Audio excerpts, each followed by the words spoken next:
Todos muito bem-vindos. Hoje nós falaremos sobre dois assuntos importantíssimos para a vida da igreja.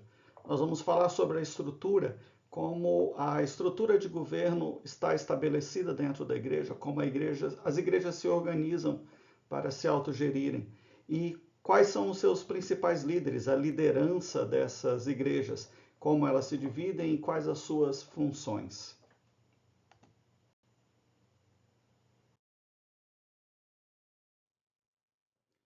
Atualmente há uma variedade de igrejas com diferentes formas e formatos de organizações e utilizando diversos títulos e diversos cargos. Isso demonstra o dinamismo e adaptabilidade do corpo de Cristo, né? A existência de tantas variações, às vezes ela tem alguns benefícios, alguns pontos negativos, mas na maioria das vezes é somente a igreja e o povo se organizando para melhor atender às demandas. Se a igreja primitiva não tivesse se estruturado, se ela não tivesse se adaptado, se ela não tivesse feito isso, provavelmente não teria durado até os dias de hoje. A igreja cristã, o cristianismo, seria apenas mais um movimento histórico nos registros antigos do Império Romano. Embora a hierarquia dos primeiros cristãos possa parecer em alguns momentos um tanto informal, na verdade eles estavam bem organizados, eles tinham uma estrutura que fazia funcionar, atendia ao funcionamento para aquela época e para aquela necessidade. Vamos para as páginas do Novo Testamento, nós encontramos os apóstolos. Os apóstolos foram aqueles que foram testemunhas oculares de Cristo. Foram escolhidos para andar mais próximo do círculo mais íntimo de Jesus, mais perto de Jesus. E também os discípulos. Os discípulos é aqueles que estavam para além dos 12, mas que também caminharam com Jesus ali nos primeiros anos. O primeiro sinal de formação de uma liderança organizacional propriamente dita ocorre logo depois da ascensão de Cristo, quando Pedro, assumindo a liderança, convoca os apóstolos para, em uma assembleia, escolherem quem deveria ser o substituto de Judas, né, para recompor o grupo dos 12. Há um outro momento também em que a liderança de Pedro é indicada e é destacada naquele primeiro século. Pedro, após a pregação e a conversão em massa na festa de Pentecostes, vai surgir uma dificuldade logística na distribuição dos recursos. Então, Pedro, depois de reunir-se com os outros apóstolos e depois de um período de oração junto com a igreja, eles são orientados pelo Espírito Santo a escolherem 7 pessoas, selecionadas por Deus, 7 diáconos, para compor essa estrutura, para trabalharem dentro dessa estrutura organizacional que estava surgindo.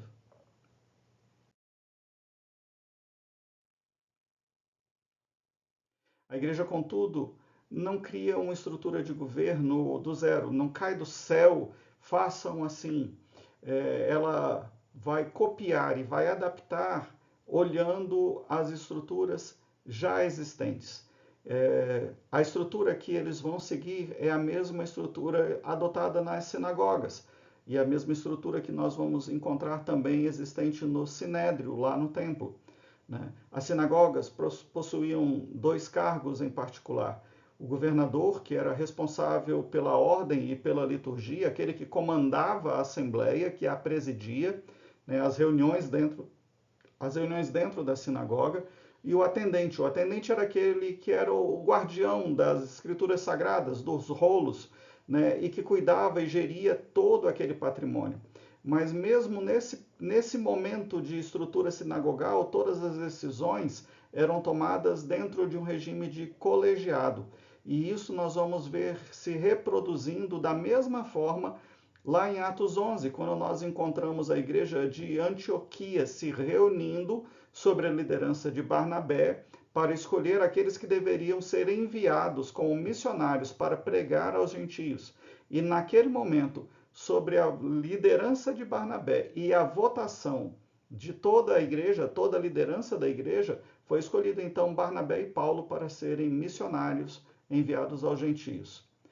com a decisão, com essa questão pontuada pela igreja de Antioquia, de enviar Paulo e Barnabé como missionários, as comunidades cristãs começaram a crescer e elas começam a se multiplicar longe do centro geográfico que é Jerusalém, onde estavam a maioria dos apóstolos.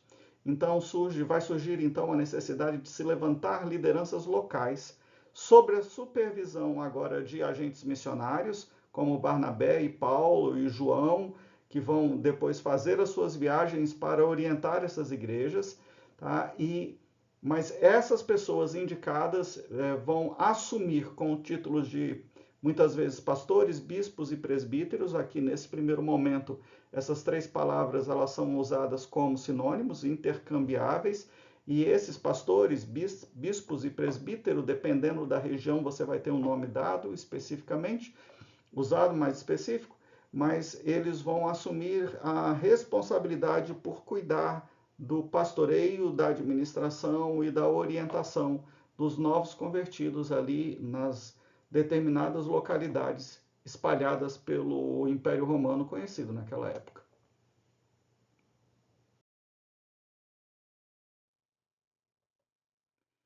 Desde o primeiro século, toda vez que havia uma doença, uma peste, um desastre natural, fome na terra, a reação dos governantes em geral era buscar quem era o culpado. Quem foi a pessoa ou quem foram os grupos ou o grupo de pessoas que irritaram os deuses. Esses que irritaram os deuses e os deuses trouxeram castigo, essas pessoas que irritaram os deuses deveriam então ser punidos. No início, a culpa em geral era dos judeus, mas com o crescimento do cristianismo, que pregava a existência de um Deus único, essa culpa migrou para os cristãos, passando a ser então perseguidos com mais afinco. Essa perseguição vai durar até depois da conversão de Constantino em 318. Tertuliano, o imperador do segundo século, registra uma situação em que os cristãos eram perseguidos e ele vai dizer mais ou menos assim: se o rio Tigre transborda, se a fome e a peste chegam, então gritem: cristãos aos leões. Isso está registrado dentro há registros históricos dessas colocações, mas isso só mostra como o cristianismo foi perseguido desde o início. Entre 165 e 180, aí, segundo século que a gente está falando, o Império enfrentou sua primeira crise sanitária, com o surgimento de uma epidemia, não sei se dá para chamar de pandemia, conhecida como peste antônia. Ela foi grande, ela se espalhou por quase todo o Império Romano, mas ela não se espalhou por todo o Império Romano e para além dele. Mas essa foi a primeira grande crise enfrentada ali naquele momento. É lógico que quando nós olhamos essa situação dentro desse contexto que eu acabei de narrar, o culpado foi apontado e o culpado foram os cristãos. Então os cristãos deveriam ser mortos, perseguidos e mortos, presos, muitas vezes torturados.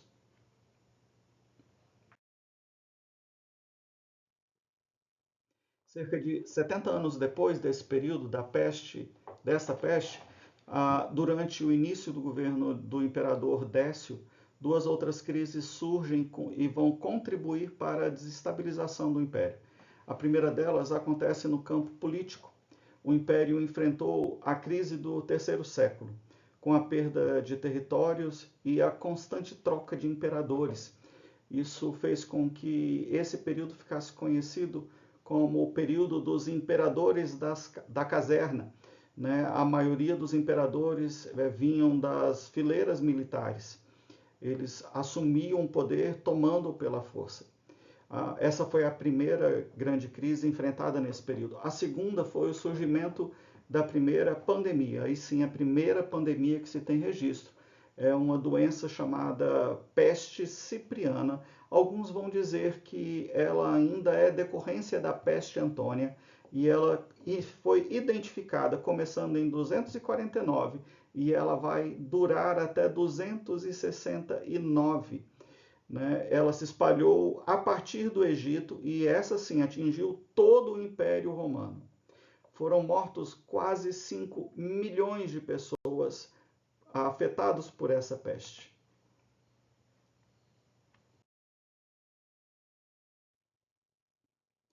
Em momentos de grave crise, todos são chamados a procurar uma resposta para ser dada à sociedade, inclusive e principalmente aqueles que estão ligados à religião e à espiritualidade e ao governo.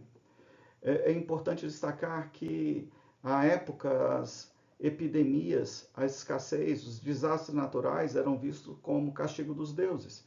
Então, para afastar o mal, era necessário identificar o culpado, como nós acabamos de dizer. Assim, o imperador Décio, em junho de 250 d.C., ele redige um édito, uma ordem que que obrigava a todos os membros, todos os cidadãos do Império Romano, todos os moradores do Império Romano, melhor dizendo, sendo cidadãos ou não, a voltar a oferecer sacrifício aos deuses romanos e ao imperador.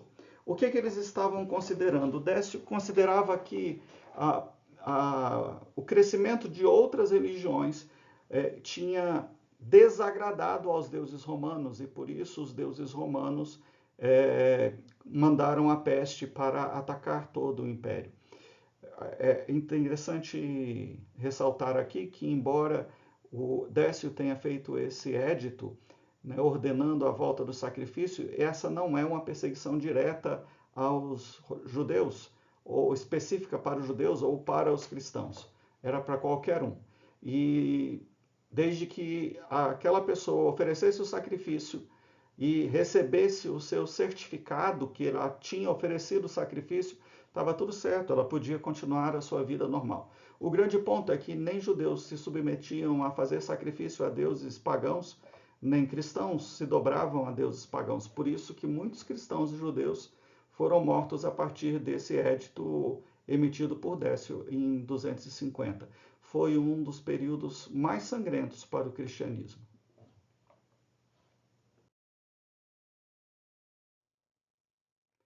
Em resposta às perseguições crescentes e à a peste conhecida como peste cipriana, desse período, começando em 259, o bispo de Cartago, de nome Cipriano, é por isso que a peste tem esse nome, peste cipriana. Cipriano, o bispo de Cartago, ele vai descrever os sintomas e vai propor algumas ações para combater a proliferação e a cura dessa peste. Ele vai agir como um agente sanitário e vai ajudar no tratamento e na orientação. Né? Cipriano entende que com a peste, com a perseguição, ele precisava fazer alguma coisa. E mais do que agir simplesmente como agente sanitário, como aquele que tinha algum conhecimento que pudesse ajudar na cura, ele vai entender que a igreja precisava se organizar melhor a fim de responder às necessidades de seu tempo, né? Então, o que ele vai fazer? Ele vai unificar vários grupos cristãos e vai criar o sistema de bispado.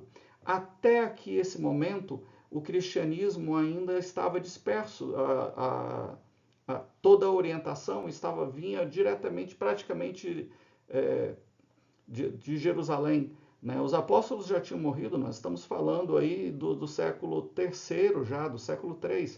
Os apóstolos já tinham morrido, o que nós tínhamos agora eram os seguidores dos apóstolos, né? Ou vamos organizar assim, os apóstolos morreram e deixaram seguidores, que nós vamos chamar de pais da igreja. Esses seguidores, também no terceiro século, já estavam no final da sua vida. Então, são os discípulos desses seguidores dos apóstolos entre eles estava Cipriano. Esse período todo é conhecido como patrística. Esse período da patrística vai durar até o ano de 453 depois de Cristo. Mas é nesse período, então, que muitas coisas na igreja são organizadas.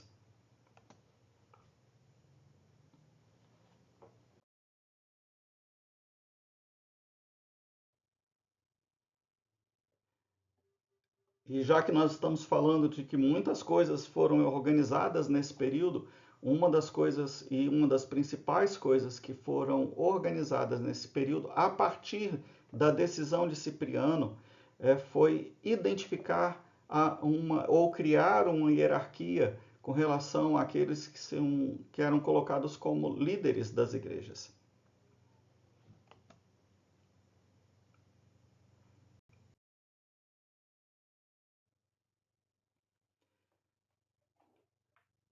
A função diaconal.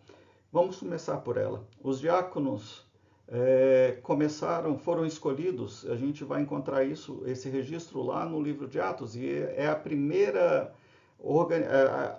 estrutura organizacional criada é o ministério diaconal. No grego, há duas palavras que são traduzidas por escravos ou servos. A primeira delas é doulos, a segunda é diáconos. A primeira, doulos, é aplicada a qualquer servo, mas diáconos é usada apenas para o doulos, para o servo que está a serviço, está em missão do seu senhor. Então, a palavra doulos, servo, e a palavra diáconos, elas têm a mesma função, escravos, servos, mas diáconos é aquele servo que está exercendo uma atividade, amando do seu senhor. Isso nos faz pensar que não existe diácono parado, porque diácono é aquele que está a serviço, tem uma missão. A função foi criada, está registrada a criação dessa função diaconal em Atos 2, e tem por objetivo liberar os apóstolos para o exercício da oração, do estudo e da pregação da palavra. Ou seja, cabia aos diáconos o exercício da administração cotidiana da igreja. Os diáconos estavam responsáveis, então, pelas atividades do dia a dia, controlar os recursos financeiros, a distribuição dos alimentos, verificar quem passava por alguma necessidade, seja física, material ou espiritual, e aquilo que eles não podiam resolver, isso então era trazido aos apóstolos, para os apóstolos cuidarem desse processo. Depois, com a morte dos apóstolos, isso é trazido para os líderes e, a partir de Cipriano, esses líderes vão ser divididos em pastores, presbíteros e bispos. Assim, dessa forma, os diáconos estavam sob a autoridade daqueles que dirigiam a igreja. A missão, a responsabilidade, o cuidado cabia ao pastor, mas não era só a eles que cabiam o cuidado com a igreja. Esse cuidado, a partir do surgimento do ministério diaconal, é dividido entre apóstolos, pastores e diáconos, todos com a responsabilidade de cuidar do rebanho e do corpo de Cristo.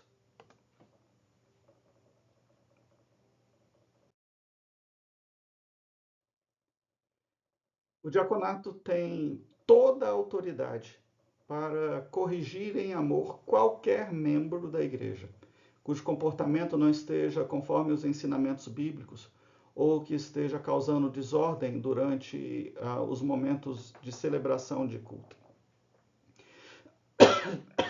Como eu disse, o surgimento do movimento diaconal está registrado em Atos 2, e isso vai acontecer principalmente por uma razão. Você tem aí, no período de Cristo, você tem uma igreja começando com 12 apóstolos, seguidores de Cristo mais diretos. Por volta ali do ano 30, mais ou menos, 29, 30, esse número de seguidores de Jesus, ainda com Jesus vivo, aumenta para o número de 70. Próximo da sua morte, no ano 32, a gente tem registros nos evangelhos de aproximadamente 120 pessoas. Mas no período da sua morte, nós temos, com a pregação de Pedro, a conversão imediata de 3.000 homens. E na segunda pregação dele, esse número aumenta, é acrescido em mais 5.000 homens. Isso significa que cada uma dessas pessoas que se converteram e estavam ali dentro ainda daquele contexto da celebração da Páscoa, onde Jesus havia morrido, né, e um pouquinho depois desse período, precisava da igreja, do corpo de Cristo, para atender às suas necessidades. Imagine que aquelas pessoas não conseguiam, naquele período, viajar, fazer uma viagem, sair de Brasília, por exemplo, na sexta-feira e voltar no domingo. Né? As viagens eram longas, 3 meses, 4 meses, às vezes até mais tempo. E nesse primeiro momento da conversão dos 3.000, ali dentro do contexto da festa de Pentecostes, ali, esses 3.000 que possivelmente estavam hospedados nas casas de conhecidos judeus, quando eles se convertem, eles não são mais bem-vindos nesses lares. Então a igreja, os cristãos precisavam abrir as suas casas para acolher esse número grande de convertidos ali. E quando a gente olha isso, é mais fácil da gente entender o porquê que Barnabé vendia o que tinha, trazia aos apóstolos para ser distribuídos para aqueles que tinham necessidade. Esses novos convertidos permaneceram certamente um período grande nos lares da igreja que estava surgindo. Uma igreja pequena que de uma hora para outra precisou receber tanta gente de uma vez só. E receber nesse momento significava dizer hospedar, né? Tratar bem, mas significava dizer alimentar, dar acolhida, lugar para dormir, lugar para os seus animais, os animais dos visitantes. Eles não viajavam a pé, né? E não só isso, mas prepará-los para prepará-los dentro da doutrina, ensinando a doutrina cristã, a releitura e a aplicação do Velho Testamento para que eles pudessem entender a questão messiânica e a chegada de Jesus, e ao entender, poder voltar para a sua terra natal e começar novos pontos de pregação, novas igrejas. Né? Se você observar, a igreja de Roma não há registro de qual foi o apóstolo, de quem foi o enviado para começar a igreja de Roma. O que nós sabemos é que Paulo, ao escrever aos romanos, a igreja já estava lá. Possivelmente foram convertidos desse período que voltaram a Roma, moradores de Roma que voltaram para casa, e lá em Roma se organizaram e se juntaram e organizaram a igreja cristã lá em Roma.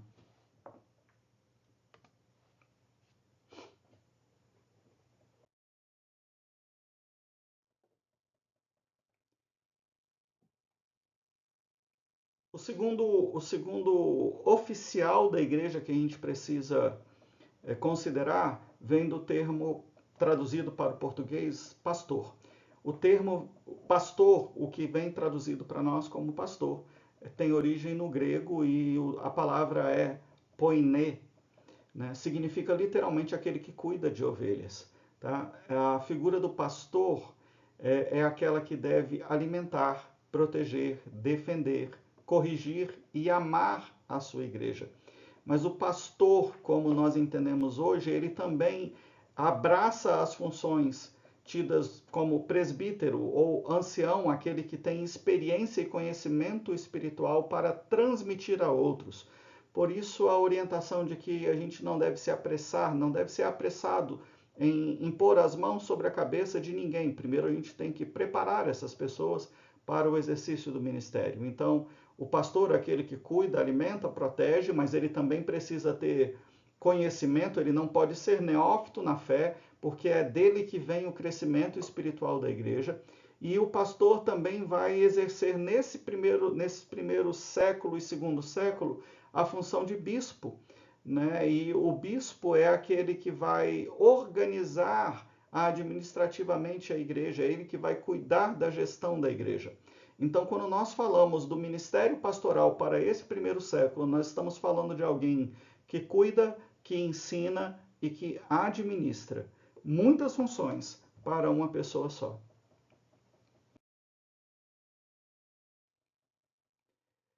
Há um terceiro grupo de pessoas, um terceiro oficial dentro da igreja. O nome deles, o nome que é dado é presbítero. Lembre-se que num primeiro momento, nos primeiros séculos, pastor, bispo, presbítero eram termos usados de forma intercambiada. Tá? Presbítero é também conhecido como ancião. foram figuras importantes na vida civil e na vida religiosa das cidades e da comunidade cristã da época, na época do Antigo Testamento e até depois dos dias de Jesus, já no início ali do Novo Testamento. O termo enfatiza experiência e reputação da pessoa. Não era qualquer um que receberia esse nome de presbítero ou de ancião. Tá? Essa pessoa, para receber esse título, ela precisaria estar apta, ter conhecimento bastante para orientar a comunidade. O elo entre o ancião e o sacerdote do Antigo Testamento é destacado em Mateus 21, 23. Da união do ancião com os sacerdotes, surgiu no Antigo Testamento, surgiu a figura do sinédrio, o conselho que governava a nação, a Suprema Corte de Justiça, dirigida e presidida pelo sumo sacerdote. Por aí a gente tem noção da responsabilidade. O sinédrio era composto basicamente por anciãos de Israel. A igreja cristã traz essa figura para dentro da igreja. Então, está nas mãos dos anciãos das igrejas, dos presbíteros, o ensino, a liderança e o senso de justiça e de orientação para conduzir a igreja cristã.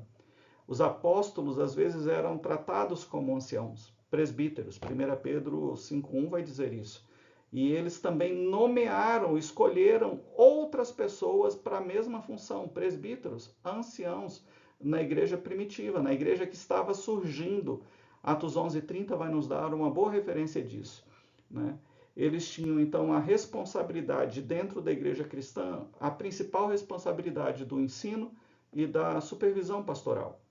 Quando o ofício de bispo foi separado da função do presbítero, lá no século III, com Cipriano, o trabalho de ensino e as tarefas pastorais e sacramentais ainda eram compartilhadas, mas com o tempo os bispos foram dedicados exclusivamente à gestão da igreja e os presbíteros ficou com a parte de ensino, de transmissão do conhecimento.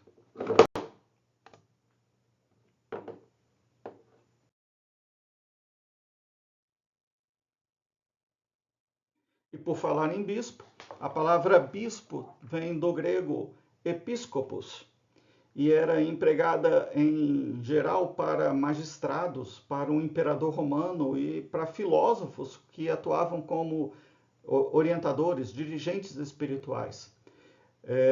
E era geralmente sinônimo, bispo e presbítero eram sinônimos, bispo, presbíteros e anciãos. Eram pessoas que tinham conhecimento e estrutura bastante para gerir capacidade administrativa e conhecimento para transferir conhecimento. O termo enfatiza a capacidade e responsabilidade para liderar a comunidade nos propósitos e nas tarefas a serem cumpridos. Ou seja, era função do bispo identificar o propósito da igreja, daquele grupo, e ajudá-los a cumprir o propósito de Cristo para eles.